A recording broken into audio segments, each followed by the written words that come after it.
Hey friends, welcome to Think Out Loud with me, a chat cast produced, hosted, and humbly offered by yours truly, Natalie Peterson from my little neck of the woods in northern Colorado, to you in yours, wherever and whenever that might be. This every once in a while digital adventure is an effort to turn years of internal chatter, wondering, silent suffering, and physical and mental close calls into constructive and enlightening conversation with others.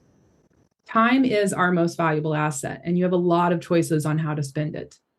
Your sharing minutes and moments with me in my space is a tremendous honor. I aim to connect with you, be vulnerable and courageous with you, inspire you, wonder with you, and ultimately unfold out loud with you within a safe and respectful space. So let's get to it.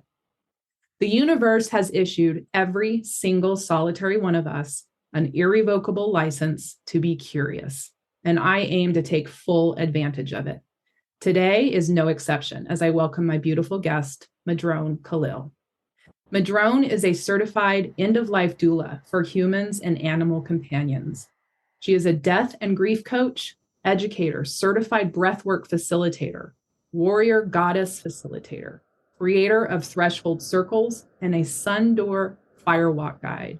She founded Taproot Journeys LLC to support clients in these ways and more. Madrone holds a PhD in communication studies from the University of Utah with a specialty in gender sexuality studies, team, interpersonal, and internatural communication. She has spent years working in neo-pagan circles, witnessing and working with the healing powers of nature and its beings. A wild and witchy woman, Madrone is a skilled community weaver and has created and led ceremonies for the past 18 years. You'll find her in her element, facilitating the Gaian collective's Drumming into the Seasons in Flagstaff, Arizona, celebrating the Wheel of the Year, as well as Threshold Circles, a monthly online circle honoring the transitions and rites of passage we all go through, creating a safe space for you to be you and me to be me fully. Madrone, I have so much to noodle on with you. With others listening in, please say hi to everybody listening.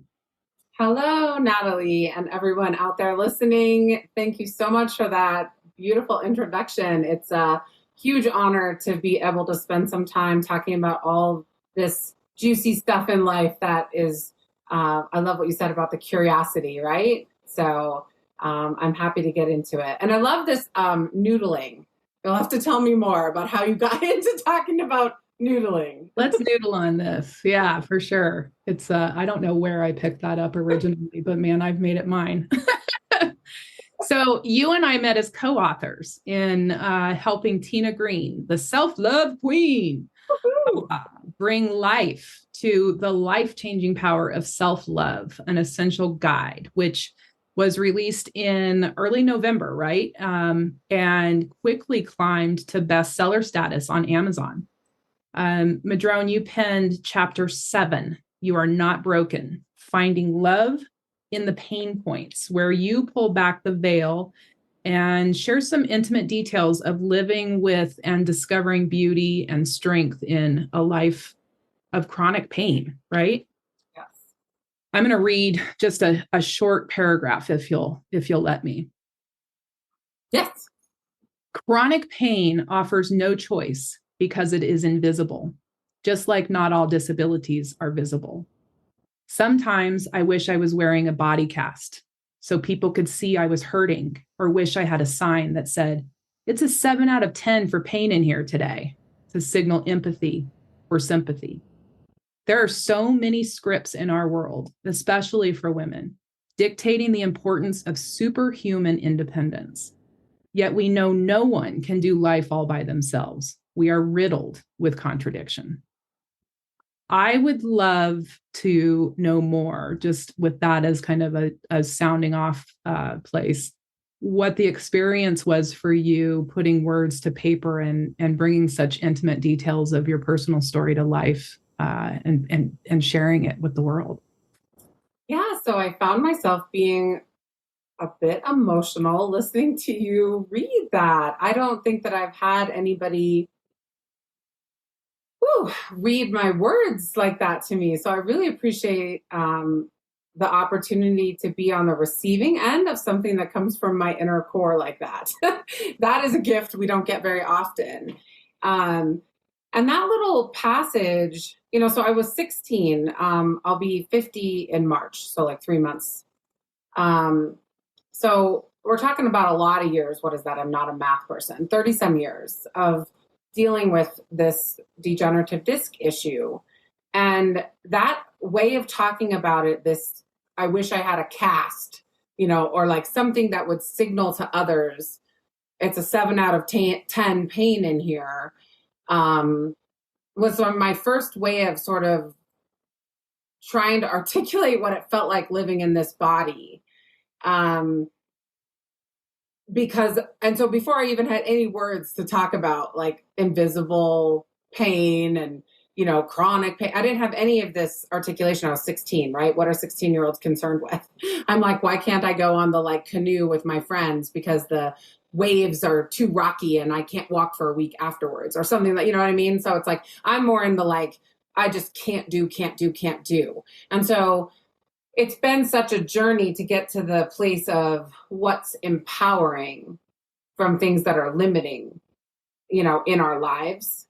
So that I don't know. I don't know where the emotion came from in terms of listening to you read it, but the experience of writing it was way more cathartic than I thought it was going to be. Mm-hmm. I've been writing as an academic for 20 years. Now, granted, this is a different kind of writing than that, but anytime you're writing, it's always a very personal experience, I feel like. So I guess I thought it would be just like that, but it was way different putting this experience that has so shaped my life onto paper. I guess as evidenced by the fact that when I hear it read back to me, I get all kinds of stuff stirred up and I'm right back to being that 16-year-old young girl who's like, WTF, how am I going to incorporate this into our lives? And we all have our thing, this is one of the lessons I got out of this. We all have our thing, right? And so it's very easy for us to do the whole, well, it's not as bad as such and such. And that may be true. And it's still yours. I get truth bumps when I say that still to this day. When I say truth bumps instead of goosebumps, because what does the goose have to do with it? Right. So it's a truth.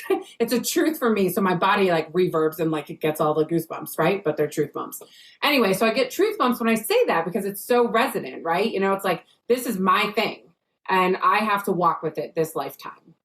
And so even though, yes, of course, it could be worse, it's pretty bad lots of times, and I have to change how I walk and show up in the world because of it, so I don't know if there's more, you can feel free to ask me anything about it. Well, I love just, I was on a walk this afternoon with my partner and talking about getting on with you and having reread your chapter again, and just the different points that stood out to me. There's a parallel with, and we talked a little bit about this before we hit record, there's a mental fitness, emotional muscles. There's a mental side of this. In the chapter, you talk about enoughism. That all of us, if there's a thread that, that strings through pretty much every single one of us, is this enoughism. And, oh, I hurt, but it's not as bad as the next person, or I need to suck it up because I'm blessed. And, there's this rigmarole that we go through, that we're conditioned to go through, that I think we've made a lot of strides in bringing light to. This conversation is one attempt at that, to the concept of thinking out loud together, to talk about our struggles and to say, you may not be able to see it on the outside, what's going on in here, but it's real, and I am enough, and I am not too much. And there's, it's a connection point, I feel, with you, just an immediate connection point through your writing. And who was when you thought about your ideal reader, who was she, her, they, who were they, and who were you writing for? Yeah, I loved that question. And I feel like I was writing for a lot of, I don't know if I had like one specific person in mind, but I think I was writing for the people that feel, hence the title, broken or hopeless, because the chronic pain is so exhausting. Mm. And my chapter was about ceremony, and how ceremony has helped me heal with chronic pain. And I do think writing also helped me articulate that. And like, I knew that, but it helped me like put all the pieces together. Mm-hmm. So it's not like I went to a ceremony and poof, I was better. This is my walk. But the ceremony helped me see the difference between pain and suffering. And that's one of the things I talk about in there, right? Like, pain is a physical thing. Right now I have my heating pad on my low back, and I have some pain because I had the winter solstice drumming last night. So I did a little bit too much leaning over and things like that, right? But I don't have to be in suffering about it. And so ceremony helped me get out of the suffering piece, which was the whole reverse of I'm not broken, I'm broken, right? That narrative. And so instead it's like, no, I'm not broken. This is who I am. And there's a reason why I walk with this journey, this lifetime, right? And what are those reasons? And one of the things that I love is that I call myself a crone groupie. And for those of you that don't know, 3 phases of women, maiden, mother, crone. Some say there's 4. They put a queen in there between mother and crone. So crone are women that are past menopause. Crones are women that are past, who've gone through menopause. And, I love these women. And I've been like, I love sitting and listening to stories, and just, I've been in all these women's circles with these types of women, right? And the older we get, the more pain we have. So, and the more suffering we can have from that pain. And so I've been in these communities with these women, and I've been able to relate to them as a younger person. I just had an MRI a couple of years ago, and I said, if you saw this back, this MRI of this back on the wall, how old would you say that person is? And it's 65 or 70-year-old back, right? So my body is quite a bit older than not only my numerological age, or my spirit, which is quite young. My physical body's a lot older, so I can relate to these crones in a way that not everybody can. That's a gift. We can talk shop about what things we need to take care of ourselves, in a way that not everybody my age has been able to do. I guess it's taken some time to train my thinking of, where those gifts are. Yeah. Right? But I did want to mention something you were talking about with the enoughness. One of the things that I love the most about this chapter was I got to address something that's been such a struggle, which is, if you've had anything in your life where you're like working hard on it, right? You're going to the chiropractor, you're doing your physical therapy, you're doing your work, you're eating right, okay? And the thing you're trying to heal from isn't healed yet, okay? And then you run into that person that's like, well, you can heal your life, or you can heal this. And yes, you can. And we are managing a huge amount of things in our world right now. So if the only thing I had to do was sit and work on healing my back, that was my only job, and I was getting paid to do it. I didn't have to worry about anything else. Right. I think I would move quite quickly, through that in some ways. And I believe that's possible. I believe in the magic and energy of that. But it's not that easy in the world we've created for ourselves. And so I feel like what came to me in the writing of this chapter was this idea that when people say that, it can end up being, when they say you can heal this, right? It can discount how much effort and work we're putting into the journey of doing our own healing, which is not the intention of those people. Like, don't get me wrong, right? I know those people are very well-meaning. Yeah. But when you have chronic pain, I feel like somebody, if you like jump into my body and you're a person without chronic pain, you might be thinking, how in the hell is that person walking around? Yep. Right. So imagine the amount of energy that I have to use just to function at the same level somebody else that doesn't have that level of chronic pain. So I'm already like expending more energy. Does that make sense? I don't know. Absolutely. Yeah. No, and thank you for the perspective. I mean, the word compassion, for and just we don't know what others go through. And yes, it very much the power of miracles do happen, and we do make it to the other side. But it's not without it is our own journey, and it's ours to conquer. And I do think I totally agree. People are well-meaning. Mhm. I think we're conditioned to spit out exactly. There's a Rolodex in our mind of, what's the appropriate thing to say here, and just before we, really like stop and take pause and have a moment of just compassion and maybe ask some questions even to understand, and listen to the answer. And I think people are like, there's a mystery or an unknown or a fear, much like there is with death and dying, right? Like with any kind of illness or pain, like chronic pain like this, people don't know what to say. Yep. Right. I mean, we're very, like you said, the Rolodex, it's like the whole, how are you doing today? I mean, if you've ever tried to actually answer that honestly to someone and then gotten a response from them where they're like, you're like, oh, I'm having a really awful day. Nobody really wanted to hear that, right? They just want to motor on with the way the day is going. It's like a pleasantry. It's not like it's not meant for connection, which I, of course, disagree with. I mean, I would rather it be that we could stop and be like, oh, tell me more about that. Yeah, absolutely. Created this fast-paced, rapid reality. Yeah. That many of us work to find modalities to slow that baby down, right? Mm-hmm. So we can actually look at what we are staring into. Yeah, yeah.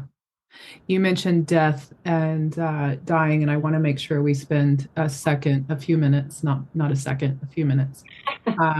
It's been just shy of 2 months since I received a call that my own mom was on life support and would soon be passing.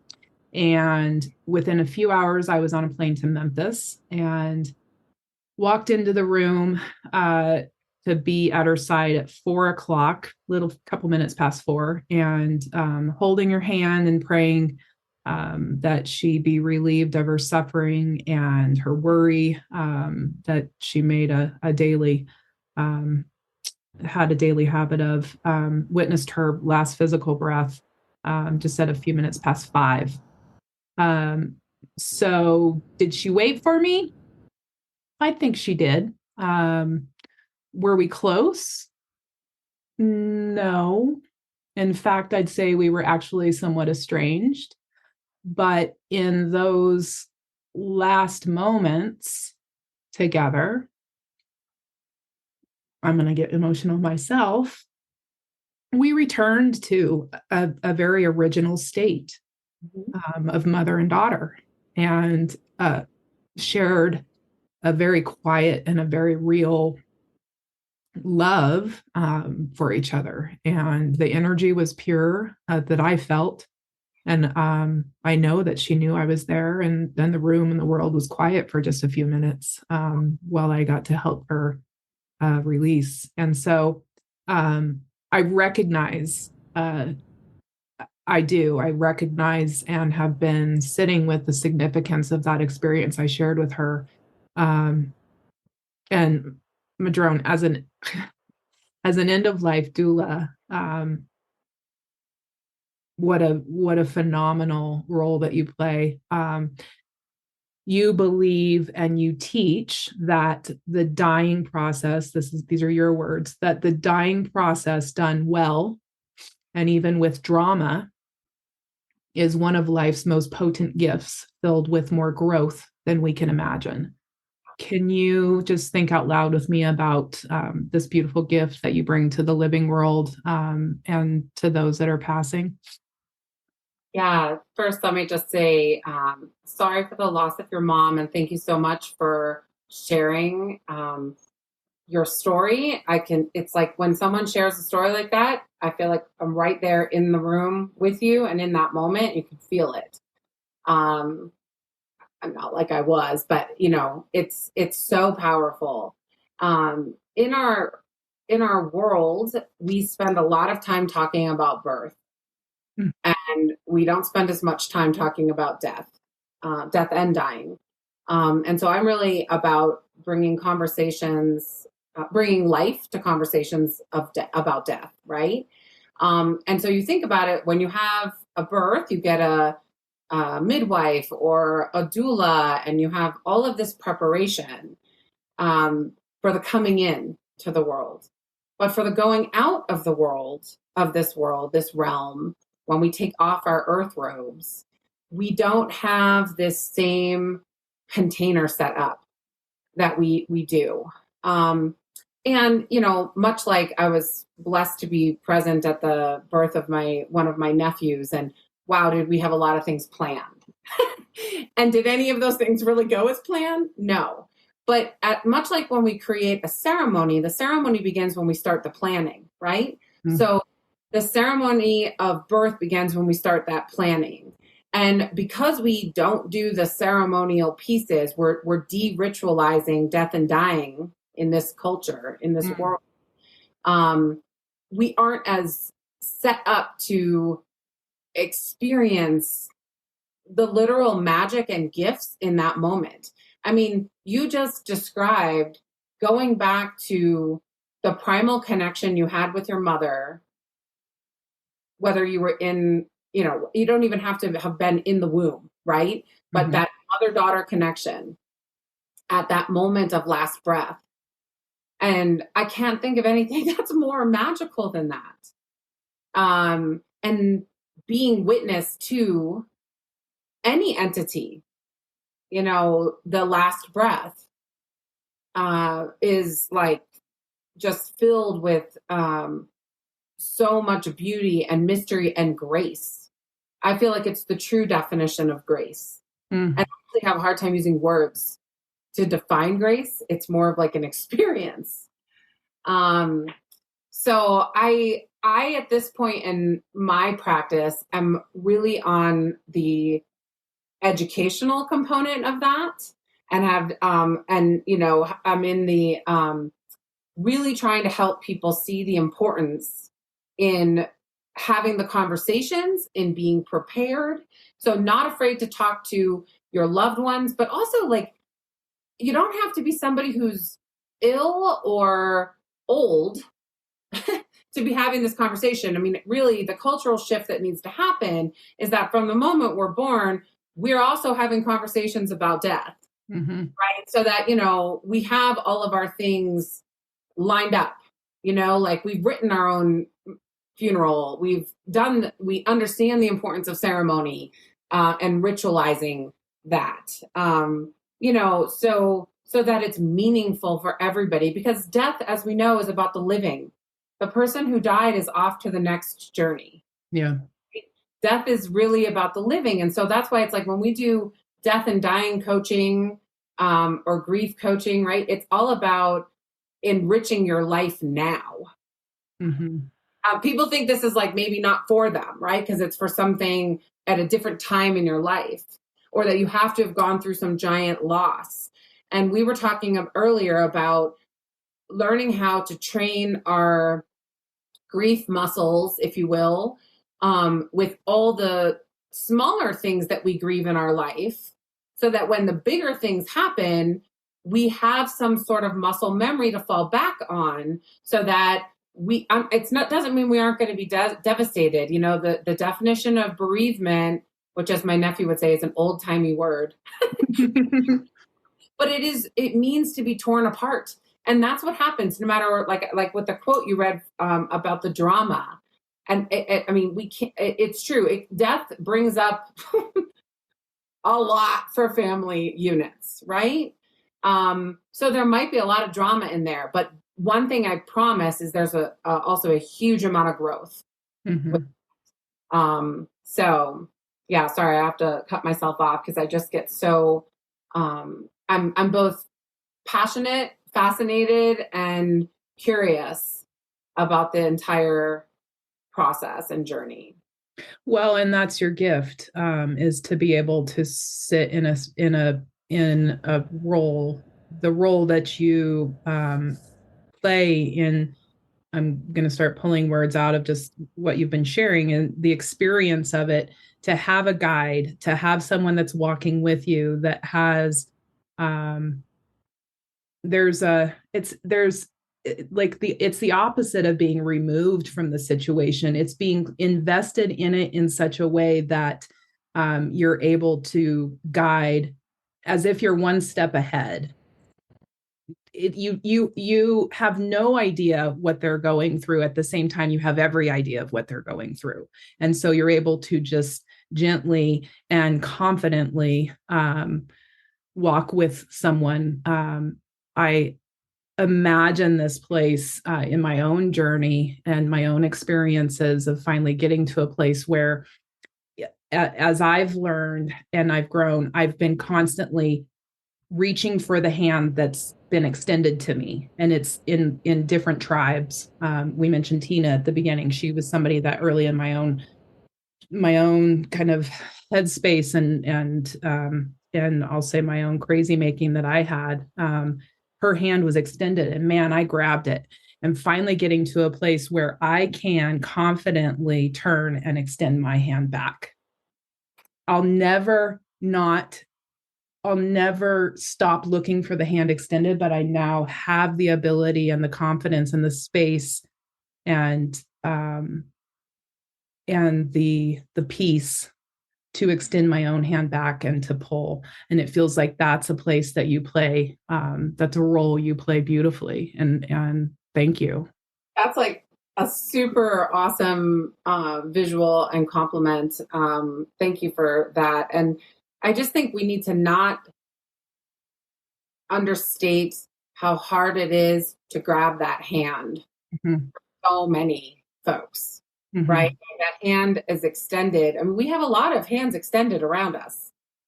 And it takes a lot of courage to grab the hand and lean into. One of my teachers, Linda Starwolf, who did I did the breathwork training with, talks about the light and the dark, no difference. Mm-hmm. Right? A lot of courage to lean into that place where the light and the dark are going to be showing up equally. For us, because they do all the time, but to lean into being, prepared to look into that is a courageous experience. And one of the things I wanted to mention when you were chatting about the extension of hands and whatnot, is that difference between one of the things that if you grab the hand, somebody in like my world can help you shift from grieving into mourning. And this is something I just recently took a training with Dr. Wolfelt, who's a leading grief studies person in the field. And I hadn't really realized the difference between grief and mourning, but grieving is something we do internally and mourning is something we do outwardly. And it seems like a no duh. But what's happening as we're de-ritualizing death and dying, right? It used to be that somebody would pass, somebody would die, then we would have an internal time in our home. Then when we came out, we would wear black for amount of time and people would say things to us and we would have to acknowledge that the person died. Now everything is internal. Like we don't have these external markers for people. Like I have some pins that say, be gentle with me, I'm grieving, that other End of Life doulas have beautifully sold for folks, right? So that we have some external marker. But one of the things that I have in my wheelhouse that I love to work with clients in this area is on creating ceremony and personalized ritual to help you with that mourning process. Because mourning is like done outwardly, right? So if you come to something that's a ceremony, and you outwardly give some voice to what's going on in your grieving, right? You're doing that mourning. But grief needs to shift. It has to shift with an action. So so like, for example, setting up an altar to your mother at the holiday of things that maybe were happy memories, if someone can come up with those, or dreams you had of what could have been happy, right? But setting up an altar, that's an action. That's an outward thing, right? It's not just me in my head doing my grief work. Yeah. It doesn't make sense. And so this is how we shift our grief. And so we're missing some of the mourning process. We're not being good mourners as a culture. You know, in other societies, there's wailing walls. And this is another reason why breathwork processes are so great, is because people can be in a safe container to scream and cry and shout. And, you know, now, fortunately, through the magic of Zoom, we can do these things with people all over the world online, you know, and give people a safe container to do that mourning. But it's hard because, you know, from the moment we come out of the womb, we cry. That's our first medicine. We know it's an outward vocal thing. And then we have messages our whole life, especially if we're raised in a masculinity kind of tradition, right? That you don't cry.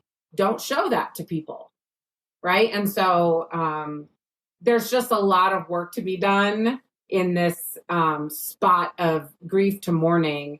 And I feel like it was the same with just to bring it full circle, with the chronic pain, right? Mm-hmm. I had to do a lot of grief work. And until I got to mourning, where I could scream it out, which is what I talk about in that chapter, where I could let that blood curdling scream come out with all the pain and anger and just pissed offness about why did this happen? You know, why me, right? All that stuff. It's okay to have that.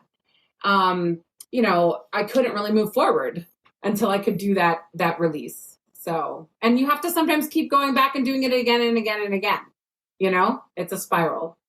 And in that way, if I can pull out a few things, in the de-ritualizing and the kind of impersonalization, really, of these different phases in life, it feels like, and I don't know, this may be an awful segue. I might be trying too hard here, but I really want to think about the concept. I introduced your company, Taproot Journeys, and this concept of a taproot being an anchor root, right? And that if you are anchored solidly and you've got your legs about you, that these different passages and these different thresholds that you come into and come upon, you're able to more readily, and I wouldn't say easily, but there's a readiness, if you will. I mean, you're still taken off guard. You're still whammied with the drama and the unexpectedness of it all, but that there is growth and development that you can be working on over the course of your life, so that these different rites of passage and transitions don't take your legs out from underneath you. Perfectly. And that's why I named it Taproot Journeys, because anchors, I could have been called it the anchor, right. But it's the first and strongest root of all, where all the other roots come from. Mm-hmm. And so if we can have that strong taproot in our life, we can do that work of leaning into the hard growth pieces, because we know we have that center core. Mm-hmm. And so what I'm interested in doing is helping people cultivate resilience by nurturing their taproot. Mm-hmm. You know, and so we do that with all these different modalities. And I think there's the beauty in the courage it takes to lean into doing this kind of work. You say on your website about allowing you to hold strong as your life shakes.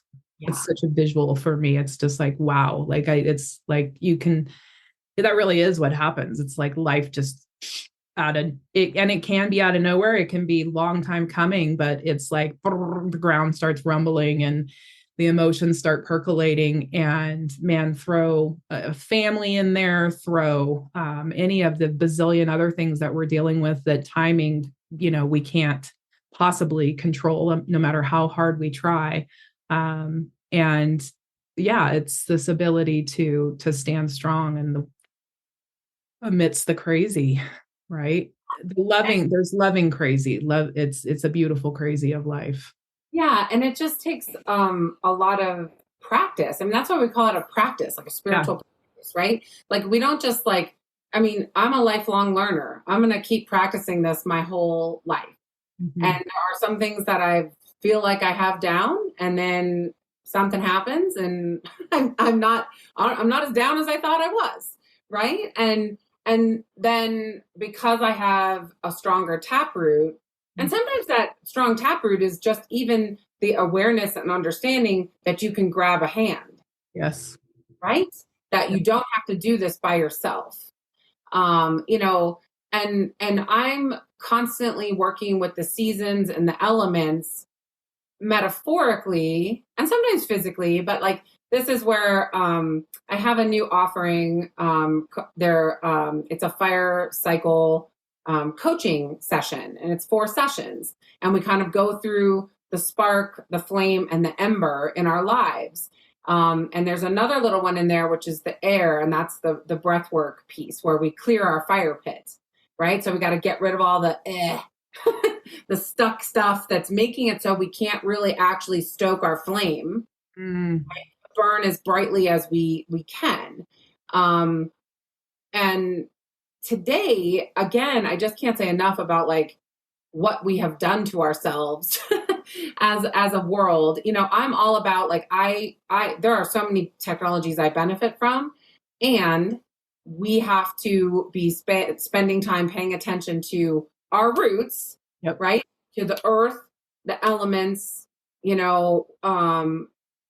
like water for flow, air, breath. What is the thing? Earth, my body, water, my blood, air, my breath, and fire, my spirit.